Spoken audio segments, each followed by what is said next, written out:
I'm here at Eton College so I can tell you more about their three-stage admissions and assessment process.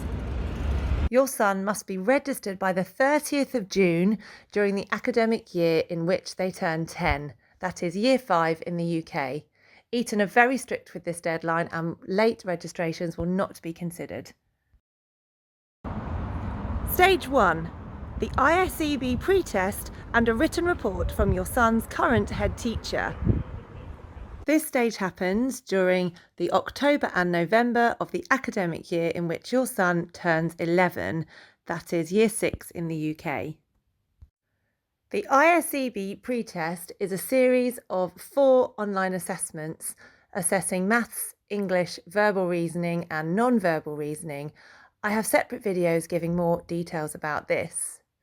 During this stage, Eton College will also request a written report from your son's current head teacher, giving information about their academic achievements and potential, their interests and their character.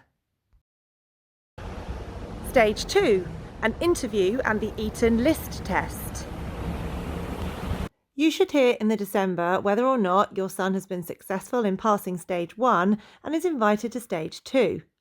Stage 2 will take place on one of 3 days between January and May of the following calendar year. The day on which they are asked to go into the college for this will depend on when their birthday is. Upon arrival at the school, your son may have his photograph taken in case he's admitted. He'll also be asked to complete a short questionnaire, and in my experience the questions are quite generic, such as what hobbies do you have, what do you like about school, etc. And this questionnaire is used by the interviewer to prompt questions during the interview, which will also take place on this day. I have a separate video about how you can be successful at the Eton interview. On this day, boys will also sit the Eton list test. This is a computer-based test that will take about 60 minutes. Now, Eton College have spent a lot of money devising this test with Cambridge University. They want it to be a measure of academic potential, and so they've tried to make it as revision-proof as possible. We do know, however, that there will be an element of reasoning, critical thinking and writing, so you can prepare students for this sort of thing. It's also important that students get used to answering questions under increasing time pressure. The test is adaptive, meaning that as they answer questions successfully, the subsequent ones get more difficult, enabling boys to raise their score. It should be noted, however, that this test will test the boys until they fail. No one has ever completed this test, and so boys often need a little bit of reassurance before and after that this is going to happen, so they don't feel too down on themselves and like they have failed, because everybody is in a similar situation and they may have in fact done really well. Stage 3. If your son is successful after Stage 2 and receives a conditional offer, that will be subject to them passing one of 3 different exams 2 years later.